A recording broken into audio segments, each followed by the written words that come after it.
pretty harsh lighting. Sorry. Um, it doesn't really get much better here. I said that I would talk about how I ended up where I ended up.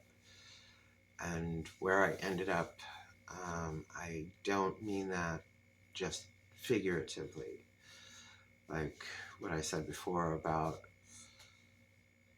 hurting people and driving people away and ending up alone.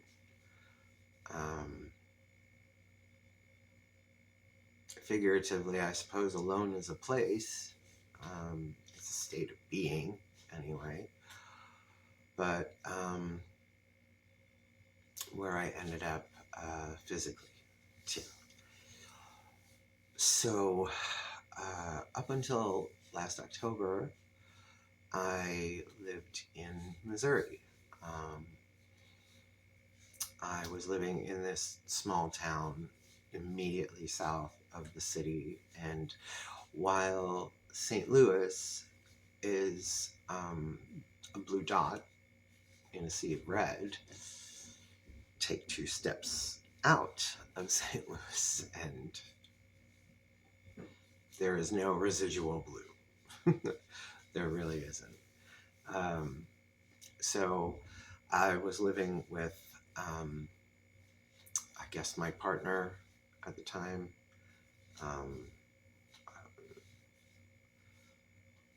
I would say that we were engaged to be married. They would have at the time said the same thing, but I don't think they ever seriously meant it, and I don't think I seriously wanted it. I always was very critical of people with multiple marriages. I know, it's another flaw. I'm judgy. And I had already been married twice. In fact, I had left my second wife for this person who I was living with.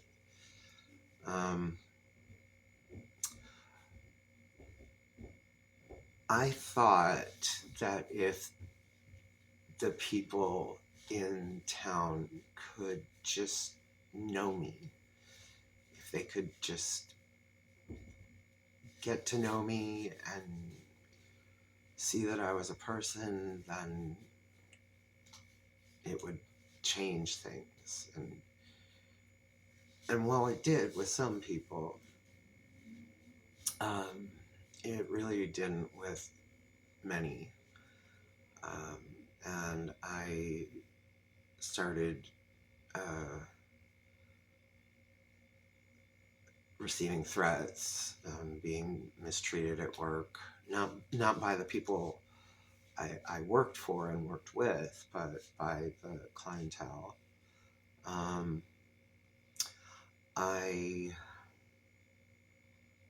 People would try to run me over on the street or act as though they were.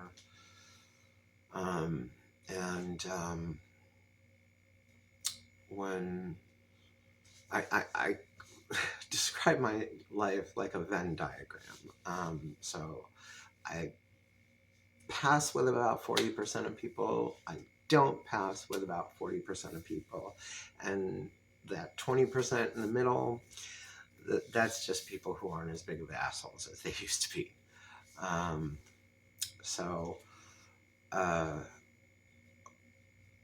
We would have a lot of outlaw bikers come into the store, 1%ers, proudly displaying badges on their vests and jackets.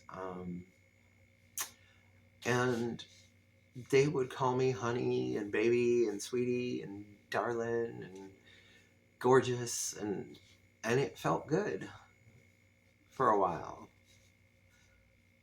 until I realized and thought to myself, what happens when they figure it out? Or what happens when one of them says to their buddy who has clocked me, what happens when he said, oh, you know that chick, up at the corner store, oh, she's smoking, or whatever, whatever you want to insert words here, okay? And his buddy goes, yeah, but you do realize that, yeah. Well, that happened. And, like I said, my life was under actual legitimate threat. And I had some friends who had moved to the Pacific Northwest, to Oregon, to the coast, a couple years back. And I called them in tears, and they were willing to take me in. They said, pack your bags, just get here fast as you can, whatever you have to do, get out of there.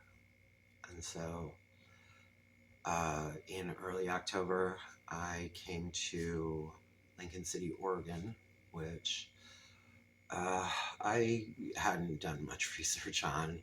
I didn't realize it was a tourist town, meaning that I had arrived at the beginning of winter, and population goes down to somewhere a little over 7,000. There's no work there, and I don't have a vehicle right away, and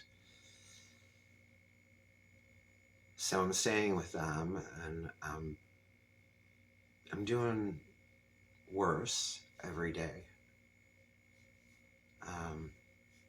More depressed, more isolated, can't find work. And it got to the point by late December, I was drinking a fifth of whiskey every day, as well as several other beverages, standalone beverages, whatever. But yeah, a fifth of whiskey every day. And my hosts, my friends, they were incredibly sweet and gentle in a lot of ways about it. They would send me messages on Facebook Messenger that were, they were the advertisements for treatment centers. And it would just say, this one looks nice. Yeah. Was involved in 2 hit and runs during that time.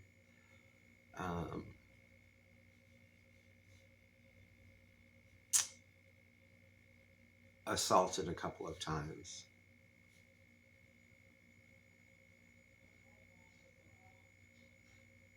And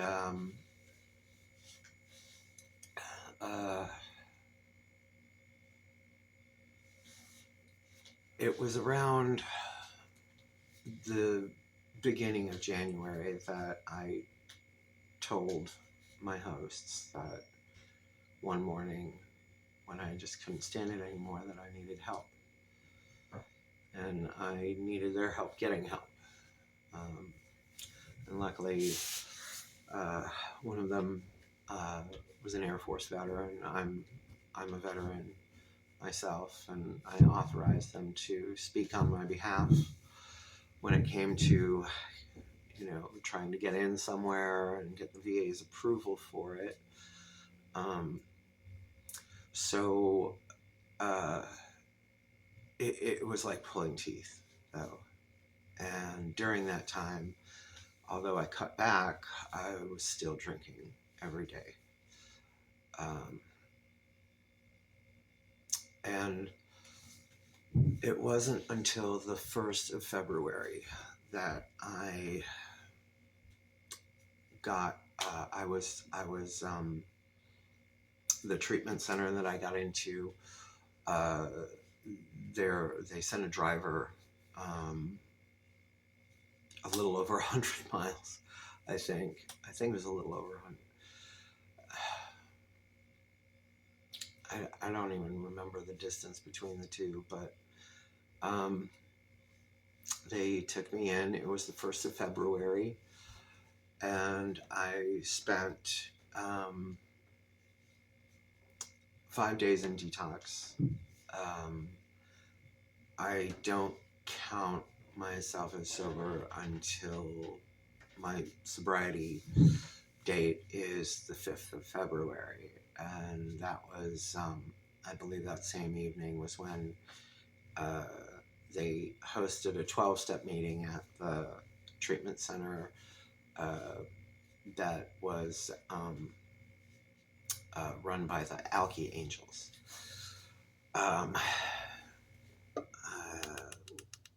I spent 45 days at that facility, and during that time, what I realized pretty early on was that I finally wanted to be sober. I had never truly wanted it before. I couldn't picture my life without alcohol, particularly the drugs.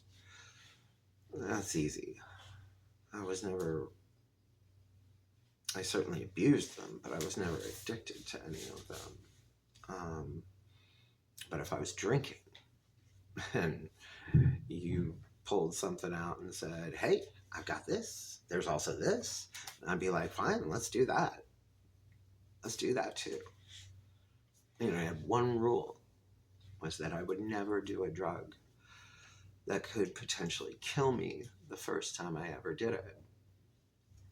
So for the longest time, that meant that heroin was out, crack was out. I mean, you hear the heart attack horror stories, And when fentanyl became a thing, fentanyl was out. And I stuck to that.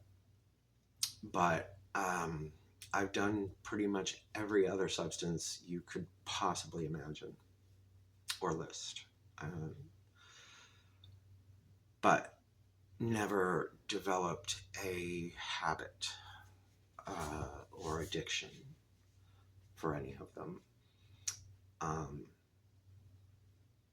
It's just when I drank, I didn't really care what happened to me.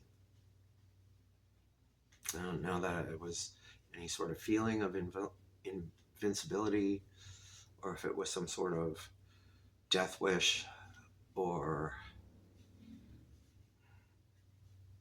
I have clinical mental health issues that have nothing to do with alcohol addiction and substance abuse disorder. Major depressive disorder being one of those. And of course, drugs and alcohol don't help. Depressive episode, no one ever climbed their way out of one by drinking, and drugs just amplifies it, makes it worse.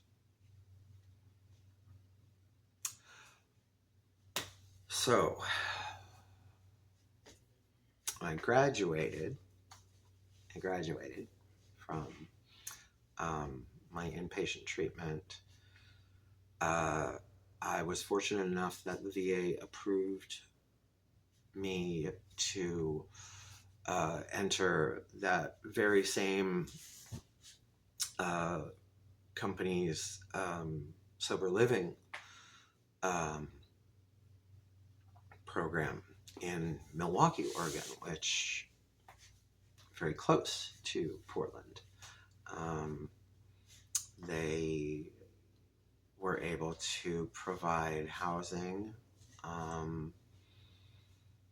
They took care of our needs to a great degree. We had intensive outpatient classes every day. We had curfew. 51 years old and I have a curfew. 10:30 at night. But when you want a thing bad enough, you don't nitpick on things like that. It's nothing worth arguing over. However,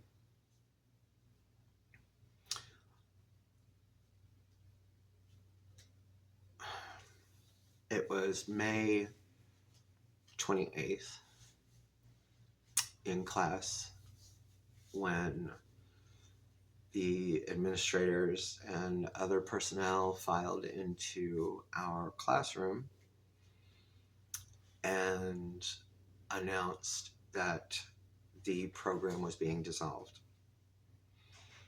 Now, I had been approved for 6 months by the VA, and it was expected that at the end of those 6 months, I was probably going to get renewed for another 6 months, a year in sober living, a year to be able to repair a lot of the damage I had done to my credit, my life, maybe a chance at healing a relationship or two.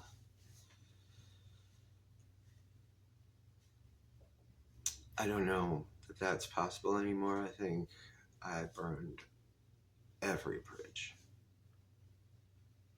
Everyone. They announced the program was dissolving and that we had 30 days. And they said that they would place all of us. But what happened instead was all of us, all the clients, and we were all veterans, we all found ourselves the ones doing the legwork, the ones tracking down programs, the ones begging for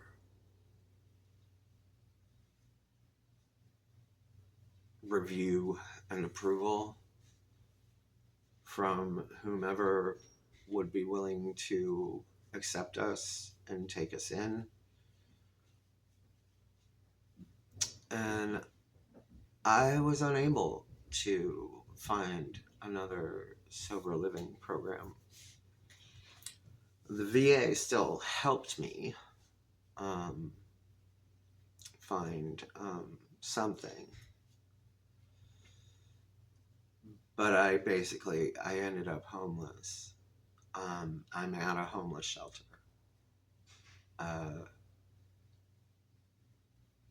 And it's not the end of the world.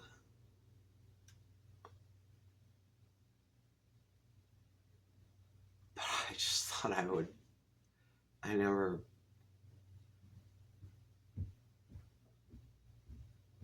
I thought by the age that I am, and all that I know, and all that I've seen, I thought I would be in a better place. So that's where all of it led to this moment. To this day, I'm in a homeless shelter for veterans. And this is my little room.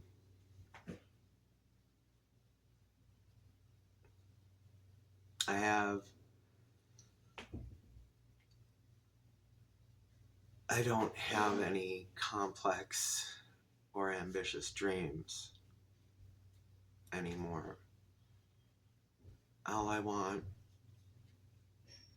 is my own place. it doesn't have to be anything bigger than a studio. Just enough space for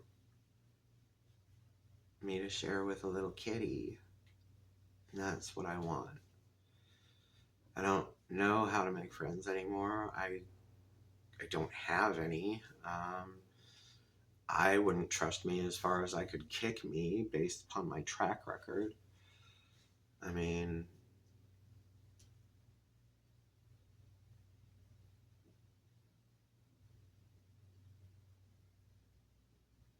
and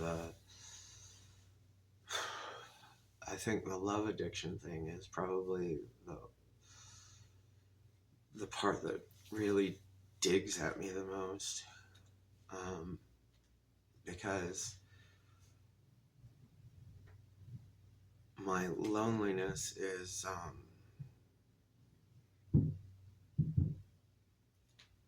I mean, it doesn't matter. I mean, it's of my own making. So, but that's what I want. I want a little place, a little cat, just me and the cat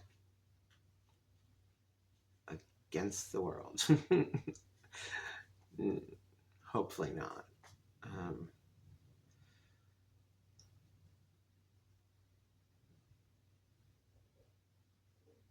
I've also recently been diagnosed with COPD,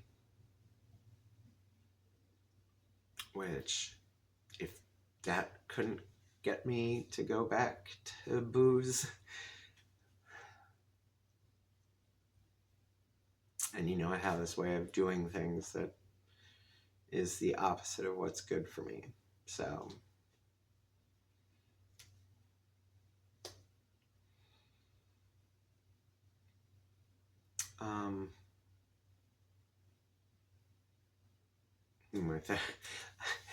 I told my therapist, I said, great news. I said, I've been diagnosed with COPD.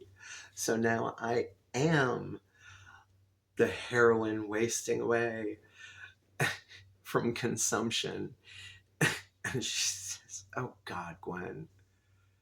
I said, what? You know, I mean, don't you want to help me pick out fainting couches after session today? But yeah, if that didn't make me drink again,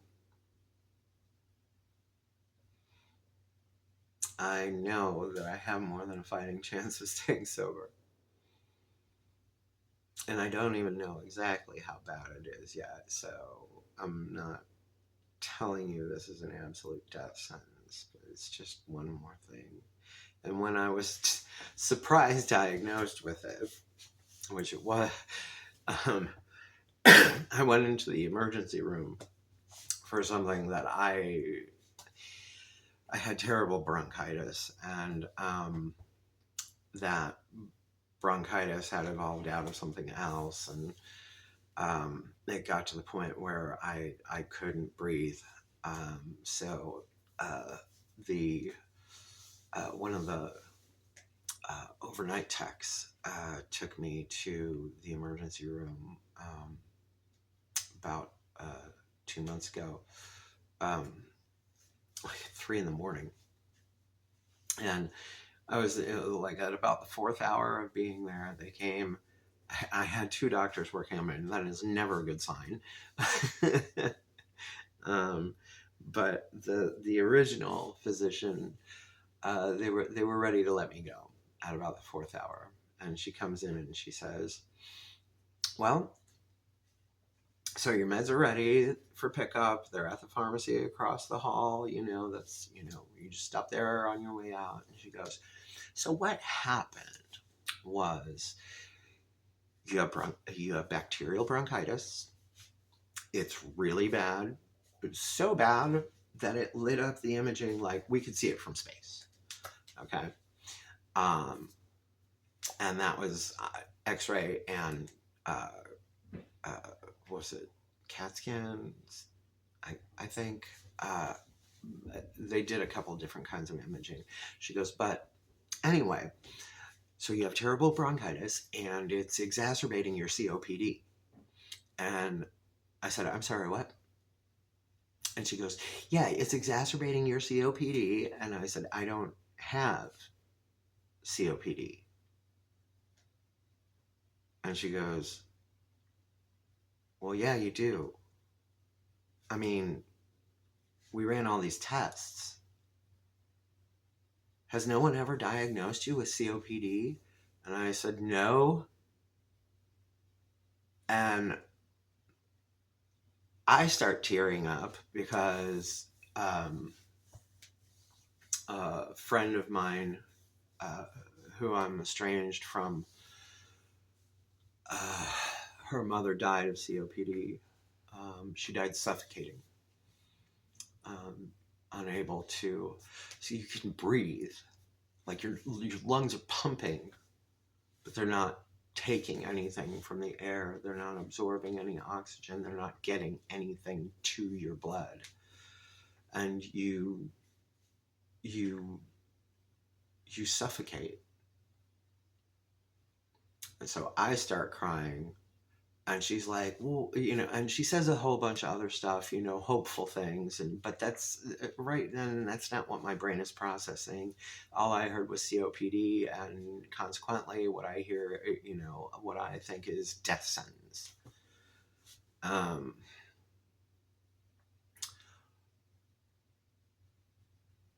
they kept me actually for another 4 hours, because before they would let me leave, they wanted me to walk up and down the hall with a bunch of portable monitors attached to me, to measure my O2 and pulse, all vitals in general, but O2 was the big one.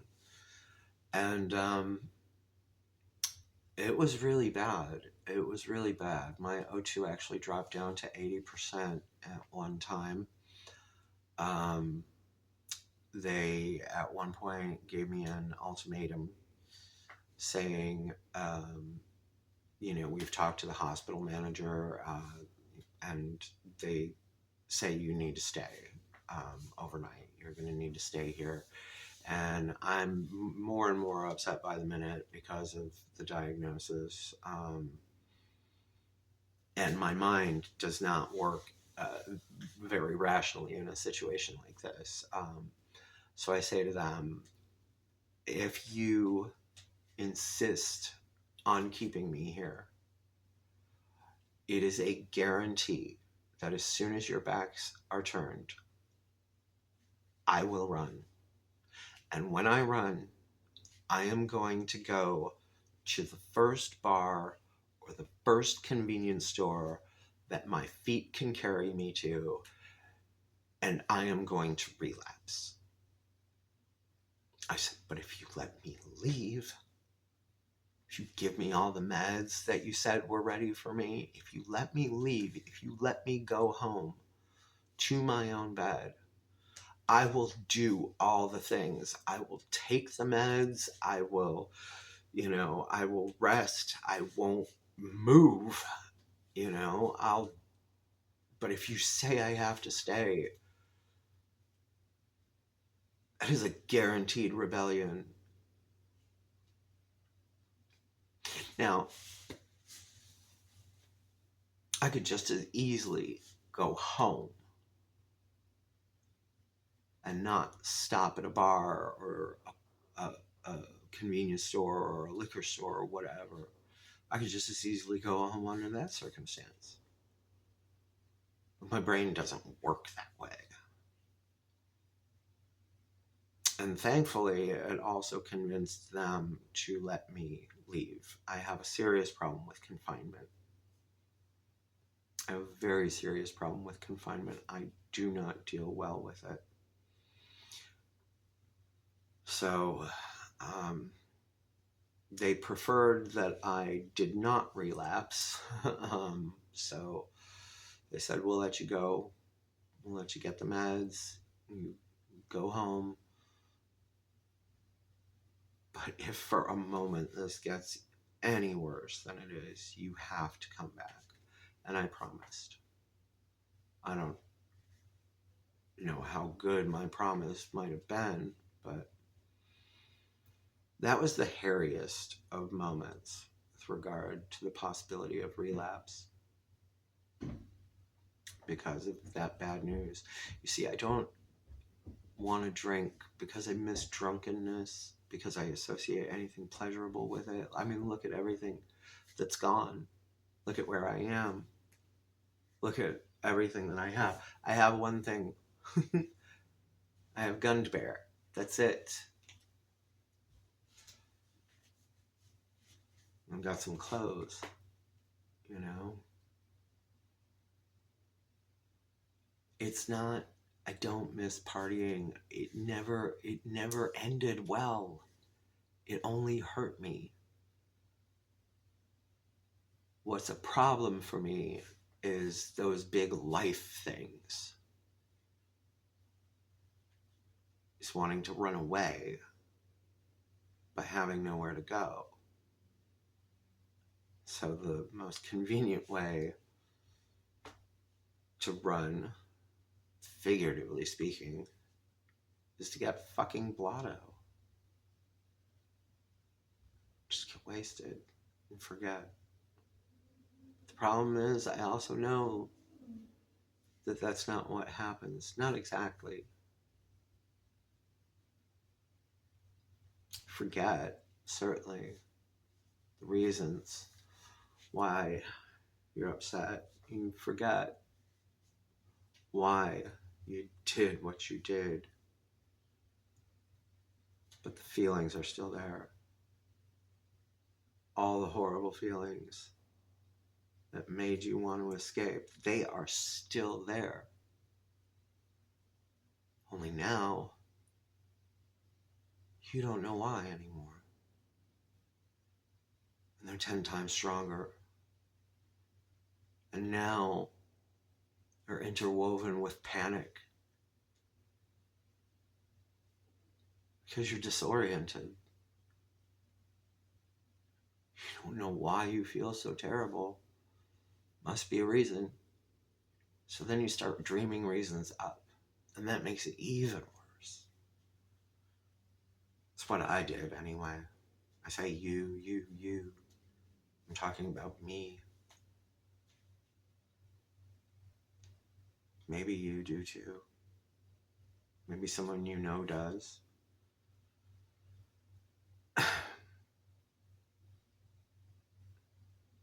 I don't know if I can honestly say that I lost everything, but damn near close.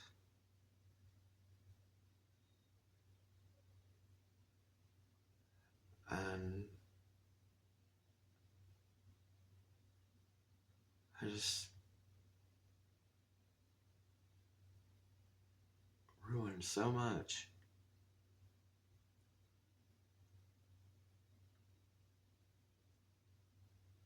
And I deserve to carry the knowledge of that.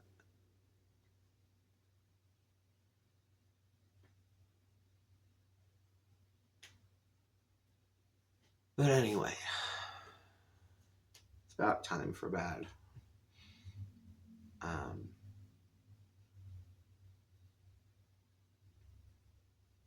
Like I said before, there's more.